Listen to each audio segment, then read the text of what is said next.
Merry Christmas 2008. I'm going to give you a little tutorial real quick on how to get this helicopter flying, because I think most people end up never getting them flying and getting discouraged, so we'll go over some of the simple basics. The first thing is that your helicopter, there are 3 settings down here. There's an A, B, and C, and yours is going to be on the A setting. And then what we'll do is we'll turn on the transmitter control, and over on the right side of the helicopter there's a little blue switch that's got on and off. So when you turn it on, you'll see that little red light starting to flash in there. And I'll give you a quick tutorial on how to get this going. Usually the best way to launch these things actually is just out of your hand. In fact, I'll do that first, because you can just get the rotor, just turn up the throttle, get the rotor spinning, and you'll feel it get light in your hand. You can just kind of let go of it like that. This is going to be kind of tight flying environment here. I'm going to try not to hit anything. Pick it up, try it again here. That's really hard in this contained environment. We're going to do it again. Launch here.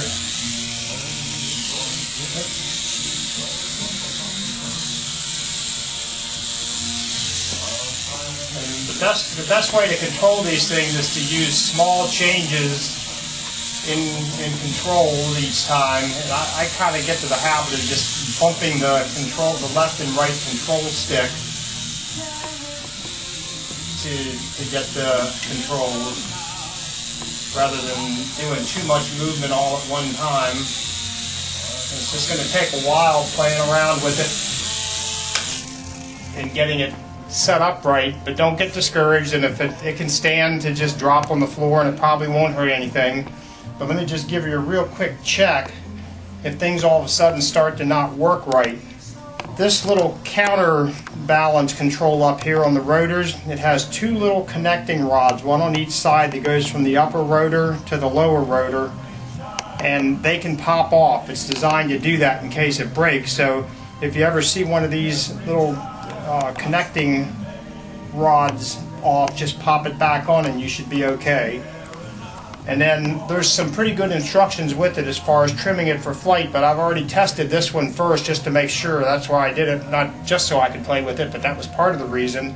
But I wanted to make sure that it was going to fly okay when it gets to you. So what I'll do now is I'll just show you real quickly how to charge it. I'll turn that switch off. The switch has to be off in order to charge it. And there's a little CHG on the side for charging, and there's a white charging jack in here. What you need to do is pop this cover off and pull out this cord, and the transmitter needs to be turned on to charge. It's got a red light up here for power. You see it go off when you turn it off, and it's a good idea just to turn it off before you start charging. And there's a green light down here. What we'll do is take this connector, and it is polarized, so you can only plug it in one way. And if you'll notice, there's more plastic up on top of the connector points than down bottom. And if you look in the little charging jack, you'll see that the 2 pins are biased towards the back side. So you'll just make those match up.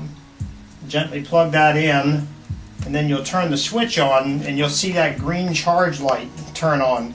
Once that light goes out, the helicopter's fully charged and ready to go. The instructions say it takes about 15 or 20 minutes. So I'll go ahead, since it still has a fair amount of charge now, I'll just go ahead and pull this dude out. Then you just roll this back up, set it inside. And it really doesn't matter which order you turn the transmitter and receiver on. So here, what I'll do real quick, Melanie will zoom down to the floor here. I'll do a real quick floor takeoff for you. Okay, we're going to try a ground takeoff here. It's a little trickier because you like to give full power when you first take off, just to get it out of ground effect. When it's down low here, and it's got all the downwash from the rotor blades is sitting here, and it's doing a bouncing back and bubbling type thing. So you like to get it at least this high off the ground when you first take off. And when you're launching it from your hand, it's already out of ground effect from the very beginning, and you don't have to worry about running into stuff while you're getting it under control. So here we're going to do, and the thing to remember with the helicopter, just like with RC planes, is that when the thing's going away from you, left on the stick turns it left, and right on the stick turns it right.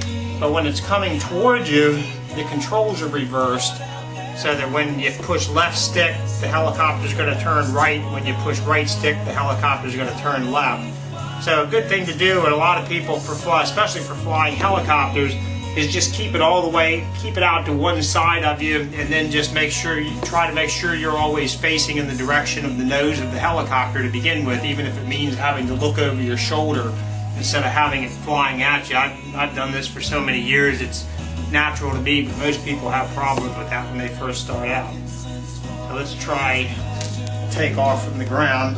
So the best thing to do is give it full throttle or almost full throttle and immediately back off once it starts to gain altitude.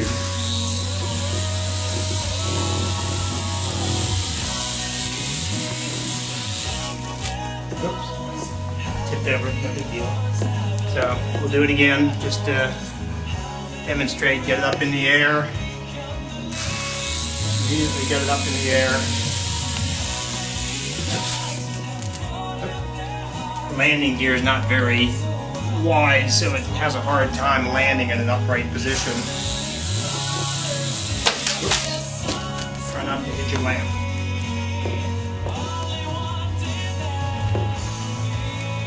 There is a trim lever on here that when you get it up in the air, and that's what's really nice about doing it from your hand to begin with, is once it's steady, you're going to find that you're having to hold right or left stick, and you can just bump on this stick. You can't just push it, or this trim tab, you can't just push down and hold it. You have to actually tap it to get increments on it, and you'll finally be able to get it to the point where it'll fly straight without having your hand on the, or having to hold right or left stick all the time.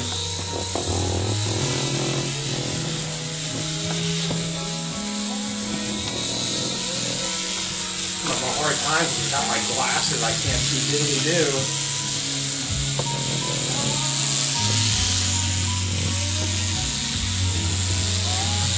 Don't let it get too close to the ground. Oops. Where that happens. Try again.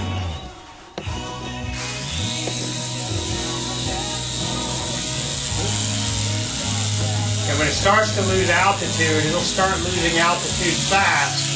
So you need to start cranking in power before you're going to need it. So it just comes with practice, just anticipating what's going on. You actually tend to have more control over the helicopter when it's turning to the right than to the left, because of